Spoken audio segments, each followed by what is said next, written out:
चार ही गोल ultimate goal कहे गए हैं लाइफ के। धर्म, अर्थ, काम और मोक्ष।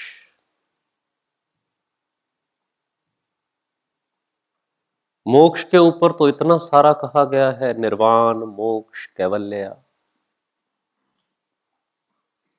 और मोक्ष अगर अल्टीमेट गोल है जीवन का, सारे धर्म वही कहते हैं। तो मोक्ष के बारे में जो अंडरस्टैंडिंग है वो गलत करती है। और ये बेसिक डेफिनेशंस अगर क्लियर हो जाएंगी तो जीवन सरल हो जाएगा, इजी हो जाएगा।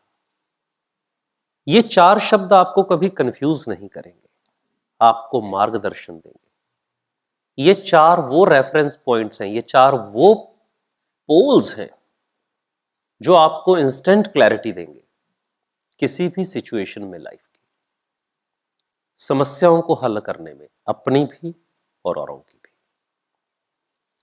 ये कुछ बेसिक डेफिनेशंस मैं आज कहूंगा, इनको इंटरनलाइज कर लेना है। धर्म, अर्थ, काम और मोक्ष। धर्म का अर्थ है धारण किया हुआ, धारणीय। आप कुछ धारण करके ये कोर्स करने आए, कुछ मन में धारण कर रखा है, और जो धारण किया हुआ है उसे धारणा कहते हैं, जिसको मैं कहता हूं इंटेंशन। इंटेंशन क्या है? वो इंटेंशन आपको आपसे एक रोल करवाती है। अब होता यह है कि मन में इंटेंशन कुछ और है और रोल कुछ और दिखा रहे हैं करके, यहां से पर्सनैलिटी स्प्लिट होनी शुरू हो जाती है। यहां से आप स्वयं नहीं हो पाते।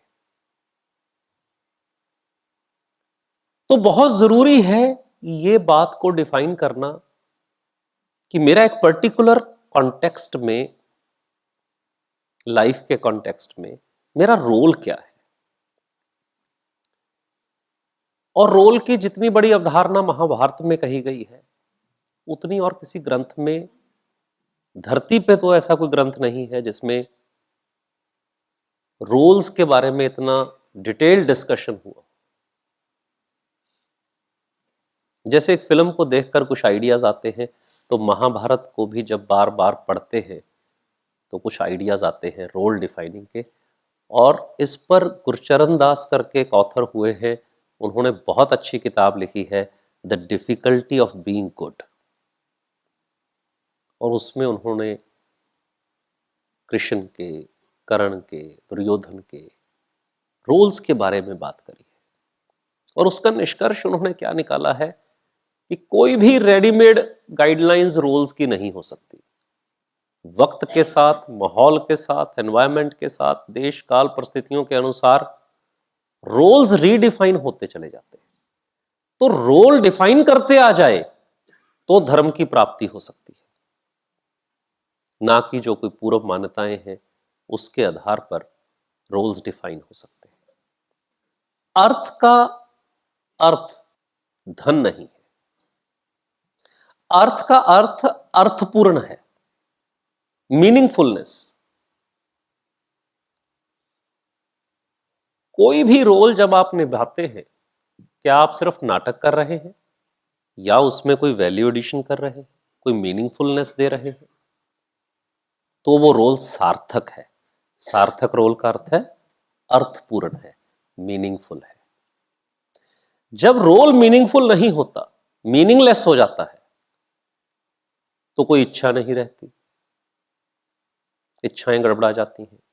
इच्छाओं को काम कहा गया है। And desires they drive life. Desires are the only driving force in the world, nothing else. मोक्ष का अर्थ है fulfilment, getting complete. Krishna Gita में बड़ी अच्छी बात कहते हैं कि जो व्यक्ति शरीर के रहते हुए ही मानसिक द्वंद्वों से मुक्त हो गया, वो मुझ परमात्मा को पाता है, वो पूर्ण हो जाता है, उसको मोक्ष की प्राप्ति हो गई। इतनी क्योटिक है लाइफ, इतने सारे द्वंद्व हैं, हर घड़ी मन को कोई ना कोई द्वंद्व बना हुआ है। उन सभी द्वंद्वों से मुक्त हो जाओ, वो है मोक्ष। पर जीते हुए। Role in different contexts of life, meaningfulness in that role to fulfill inherent desires and the fulfillment of the desires that lead towards absolute freedom, जिसे कैवल्य कहा है पतंजलि ने, बहुत खूबसूरत शब्द दिया है कैवल्य। महावीर ने कहा निर्वाण यानी स्वयं को बनाना, बुद्ध ने भी कहा निर्वाण, समकालीन थे दोनों, स्वयं की निर्मिति। तुम अधूरे हो, तुम पूरे हो जाओ, तुम पूर्ण हो जाओ। और मोक्ष का अर्थ है मुक्ति उन सभी द्वंद्वों से, उन सभी क्योटिक सिचुएशन और थॉट प्रोसेसेस से। तो तुम कैवल्य में, केवल लयमयी अवस्था में पहुंच जाओ। कैवल्य यानी केवल लयमयी अवस्था, अपने फ्लो में उतर आओ, जिसे आज जोन में आना कहते हैं। I am not into my zone, I am out of my zone. मैं अपने जोन में नहीं हूं। स्पोर्ट्समैन कहते हैं मैं अपने जोन में नहीं हूं। कोई कहता है मैं अपनी फॉर्म में नहीं हूं। सो वो फॉर्म में आ जाना, वो जोन में आ जाना इस कैवल्य, जहां कोई चीज मुझे डिस्ट्रैक्ट नहीं कर रही, मैं अपने फ्लो में हूं। फ्लो में आने के लिए बहुत जरूरी है उन डिजायर्स को पूरा करना जो मीनिंगफुल है। जैसे ही मीनिंगफुलनेस ऐड हो जाती है तो यह अर्थ का मतलब पैसा भी हो जाता है। जब तक आपके किए हुए कामों में मीनिंगफुलनेस नहीं है, जब तक आपके किए हुए कामों में वैल्यू एडिशन नहीं है, तब तक पैसा नहीं आ सकता। पैसे का गणित है ट्रांसफॉर्मेशन। पैसा है to transform something into other. Energy है पैसा, और वो एनर्जी तभी पैदा होती है जब डिजायर हो, और वो डिजायर जो फुलफिलमेंट दे रही हो, वो डिजायर जो कंप्लीशन दे रही हो, वो डिजायर जिसका बेस मीनिंगफुलनेस से उठ के आ रहा हो, और वो किसी रोल में फिट होती हो। तो ये ऐसा नहीं है जैसा हिंदुइज्म में कहा गया कि 25 बरस की आयु तक धर्म यानी कि ज्ञान की प्राप्ति करो, फिर अगले 25 बरस तक यानी 50 साल की उम्र हो गई तो अर्थ इकट्ठा करो, और 50 से 75 वर्ष की आयु तक कामनाएं पूरी करो। अरे रहती नहीं है, पूरी कहां से करेगा आदमी? फिर 75 के बाद मोक्ष, 75 तक पहुंचेगा तो मोक्ष में जाएगा, वो पहले ही मोक्ष हो जाता है। सो कहने का अर्थ क्या है, ये रोज का, प्रति क्षण का बेसिक थॉट प्रोसेस है। रोज जीना है, प्रति क्षण जीना है, प्रति क्षण कन कन करके एब्सोल्यूट फ्रीडम को पाना है, तो जाके निर्वाण यानी किला निर्मित होगा, तो एब्सोल्यूट फ्रीडम होगी। मुझे एक परंपरा है, उदासीन परंपरा, उनके एक संत मिल गए और उन्होंने मुझसे करीब 3-4 घंटे उदासीन संप्रदाय क्या है उस पर काफी विशद चर्चा करी। उन्होंने बताया कि जो इच्छाएं हैं यही क्लेशों का कारण है। कोई भी इच्छा ना रहे तो मुक्ति संभव है। आपको भी इसको सोचना चाहिए। वो 3-4 घंटे बोलते रहे, मैं भी सुनता रहा। उसके बाद उनको लगा कि अब ये काफी कन्विंस्ड है, तो उन्होंने मेरे व्यू पूछे, विचार पूछे कि आपको क्या लगता है। मैंने उनको कहा मेरे को तो एक ही बात दिखाई पड़ी कि आप पिछले 3 घंटे से मुझे कन्विंस करने की कोशिश कर रहे हैं कि आपका थॉट मॉडल कितना अच्छा है, तो क्या ये आपकी डिजायर नहीं है?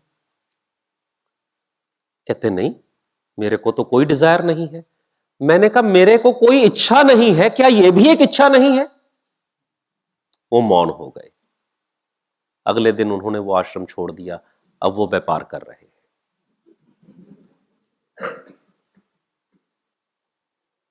मेरे को कोई इच्छा नहीं है, यह भी अपने आप में एक इच्छा ही है। इच्छाओं को जाने बिना कोई संभावना नहीं है। तुम्हें क्या अच्छा लगता है वो ड्राइविंग फोर्स है, और बचपन से तुम्हारी उन इच्छाओं को दबाया जाता है।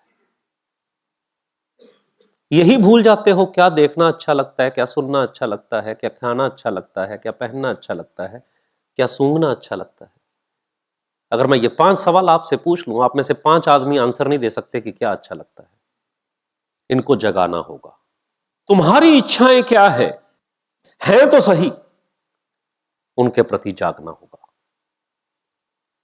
और जब तक तुम्हारी इच्छाएं किसी दूसरे के कुछ करने पर निर्भर है, तो तुम्हें नरक से मुक्ति संभव नहीं है। दूसरा ये कर दे, मैं दूसरे को बदल दूं, मैं दूसरे को इन्फ्लुएंस कर दूं, वो इन्फ्लुएंस हो जाए, मैंने तो इतना कुछ किया, ये इन्फ्लुएंस क्यों नहीं हुआ। ये सिवाय तकलीफ के और कोई साधन नहीं है। अपनी इच्छाओं को जान लेना। जैसे जैसे जानते चले जाओगे, वैसे वैसे मीनिंगफुलनेस क्रिएट करते आ जाएगी। जैसे जैसे मीनिंगफुलनेस क्रिएट करते आ जाएगी, वैसे वैसे कॉन्टेक्स्ट डिफाइन होते चले जाएंगे। ये एक साइकिल है, इसको कोई ब्रेक नहीं कर सकता। 2 ही साधन बनाए गए, या तो इच्छाओं की पूर्ति करो या इच्छाओं को छोड़ दो। इच्छाओं को छोड़ दो। पूरा बुद्धिज्म 2500 बरस से इस थॉट मॉडल को प्रैक्टिस कर रहा है। पर मैं अक्सर सोचता हूं, जब भी कभी ये फिलॉसफिकल टॉक्स होते हैं, मैं पूछने वाले से जो कहता है जी मैं बुद्धिज्म फॉलो कर रहा हूं, मेरी कोई इच्छा नहीं है, मैंने कहा बुद्ध तो राजा था, तू कहां का राजा है भाई? वो तो बोर हो गया था, उसके पास तो कौन सा सामान था जो था नहीं। तुम में और उसमें कुछ तो फर्क है। वो तो बिल्कुल बोर हो गया था सारी चीजों से, उसको उसी में मजा आने लगा, मांग के खाओ। पर तुम बुद्ध हो गए क्या? जब तक तुम राजा नहीं हुए, तुम बुद्धिज्म प्रैक्टिस ही नहीं कर सकते। भिखारी होकर तुम राजा जैसा धर्म कैसे अपना सकते हो? पहले तुम्हें राजा होना होगा। अपनी इच्छाओं को जानना।